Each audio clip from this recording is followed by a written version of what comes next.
Episode की शुरुआत होती है जहाँ पे जैक रिची मैनर को बोलता है कि हे जागो, तुम ये बहुत ही खतरनाक है, और वो ब्लू लॉक उसके ऊपर हमला करने ही जा रहा होता है कि वो बोलता है कि ए इडियट, तुम क्या कर रहे हो आखिर, और उसके अटैक को रोकता है और बोलता है कि जल्दी से यहाँ पे मूव करो उसके अटैक को मारते हुए। और बोलता है कि हे तुम यहाँ से सबको लेके जाओ, आखिरकार सब तुम्हारे ऊपर है इस टाइम पे, प्लीज।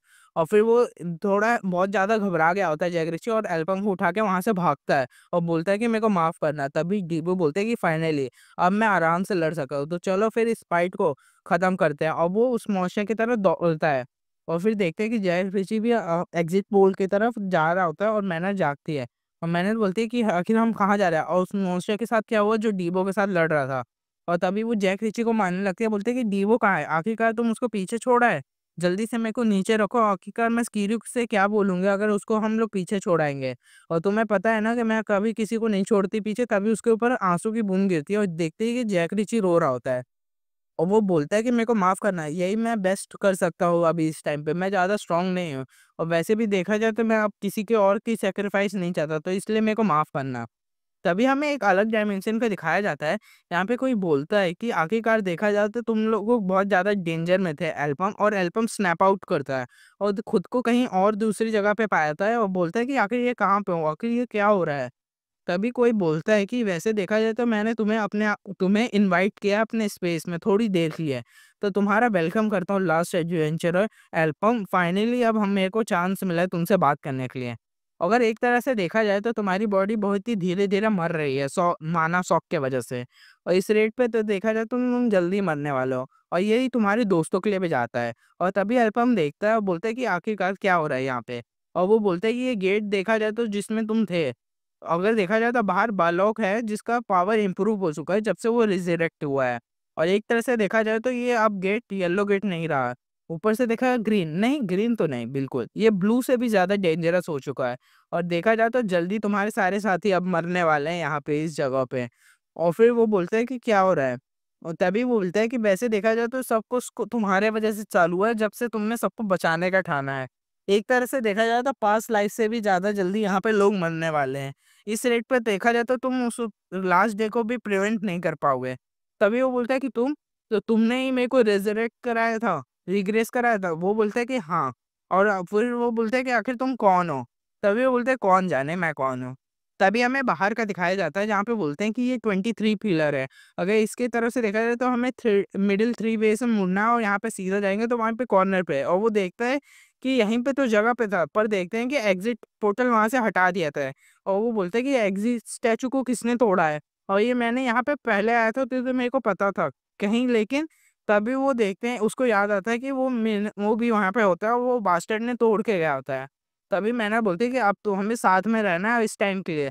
वैसे देखा जाए तो एग्जिट डिस्ट्रॉय हो गए तो आसपास ही कहीं पे वो फिर से अपेयर हो जाएगा। तभी देखते हैं कि वहां पे बहुत तेजी से ब्लास्ट होता है। मैंने देख के हैरान होती है और डीवो बहुत तेजी से वहां पे गिरता है।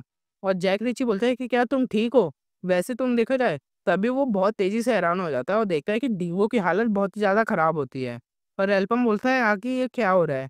तभी वो बोलता है कि जो तुम्हें रिग्रेस किया गया है तो ये इम्पोर्टेंट नहीं है अभी। वैसे देखा जाए तो जो तुम बाहर देख रहे हो वो तुम्हारे दोस्त हैं, वो ज्यादा देर के लिए जिंदा नहीं है, पर हाँ अभी मरा नहीं है वो। और वैसे ये डीवो, तभी वो बोलता है कि मेरी मदद करो। तभी वो बोलता है कि मैं डायरेक्टली इंटरवेन नहीं कर सकता। एल्फम बोलता है कि आखिरकार तुमने ही मेरे को रिग्रेस कराया है, और कि ताकि लास्ट डे को तुम प्रिवेंट कर सको, तो क्यों नहीं तुम मेरे को हेल्प करो। तभी वो बोलते हैं कि अगर देखा जाए तो तुम्हारा एटीट्यूड मेरे को पसंद नहीं आया, पर ऐसे ही किसी से थोड़ी मदद मांगते हैं।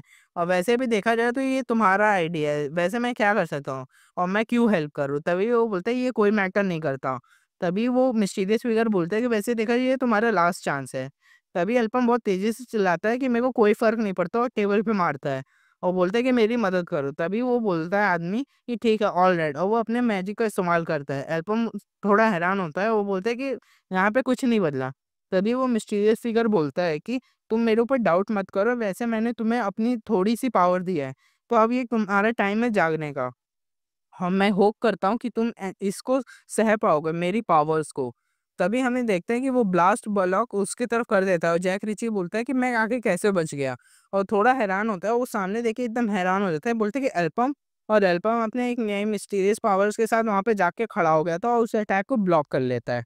तभी जैक रिची बोलता है कि क्या हम लोग जिंदा हैं, और तभी सामने एल्बम होता है और वो बोलता है कि तुम लोग पीछे रहना, मैं जल्दी से इसको फिनिश करके जल्दी से वापस आता हूँ।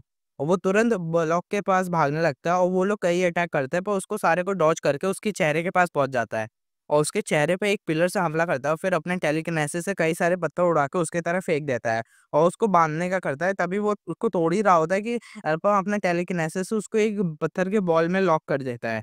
जैक रिची बोलता है कि सब लोग हैरान होके कि अमेजिंग, आखिर ये कैसे कर रहा है? तभी वो पत्थर टूट जाता है और मैनर बोलती है कि नहीं, ये बहुत ही ज़्यादा डेंजरस है एल्पम, उधर देखो। और एल्पम उसी के सामने खड़ा होता है और एल्पम अपने आईपैड से कुछ देखता है, फिर अपने टेलीकिनेसिस से तभी देखता है कि वो मिस्टीरियस फिगर बोलते हैं इनक्रेडिबल, मैंने इसको बस स्मॉल अमाउंट में अपना पावर दिया और मेरे को नहीं पता था कि ये इतना परफेक्टली उसको आराम से उसको झेल लेगा और एक ही अटैक में एल्पम उसको खत्म कर देता है और वो हंसता है।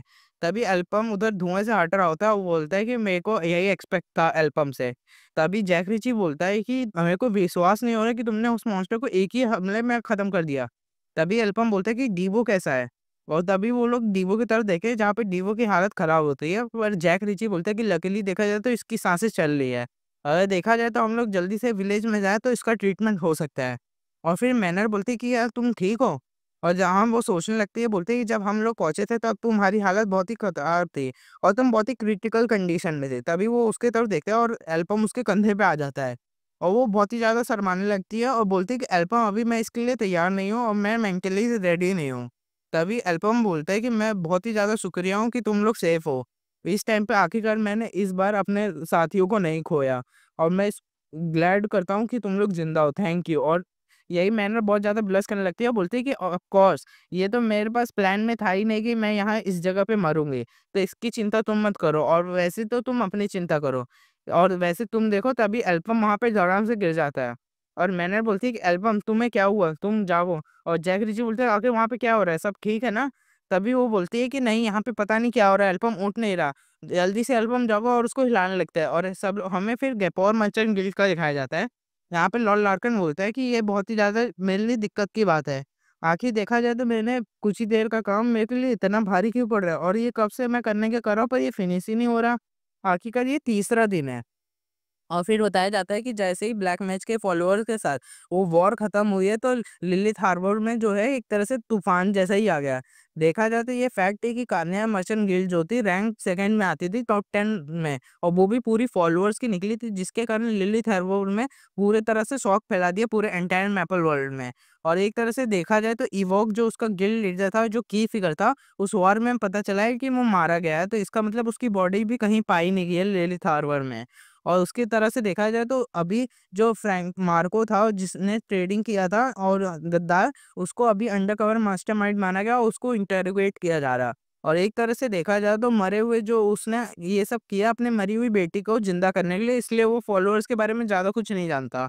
और उसके बाद देखा जाए तो साइग्नेस नाइट के जो कमांडर है मेहेल और कायरी है जो नॉटिलियस की कमांडर, वो तीनों एक्सिलरेट कर रहे हैं ब्लैक मेज के फॉलोअर्स को एलिमिनेट करने के लिए, जिसके कारण ये न्यूज़ जो देखी जाए तो मैपल वर्ल्ड के लिए बहुत ही अच्छी है, जिसके कारण लिलिथ हार्बर के लोग बहुत ही ज़्यादा संतुष्ट में हुए और फिर से वो अपनी फाउंडेशन में लौट चुके हैं अपनी पीसफुल लाइफ में, जहाँ वो डेली के रूटीन पे लग गए। अगर एक तरह से देखा जाए तो फॉलोअर्स के एग्जिस्टेंस को अब पता चल गया है कि यहाँ पे अब लोग छुपे नहीं हैं और इसके कारण पूरी स्ट्रिक्ट सर्विलियंस रखी गई है हर कॉन्टिनेंट में। तभी हमें डीवो का घर का दिखाया जाता है जहाँ पे किरी बोलते हैं कि ज़्यादा मूव मत करो, ये मेरे को बैंडेज बाँधने में बहुत ही ज़्यादा दिक्कत हो रही है।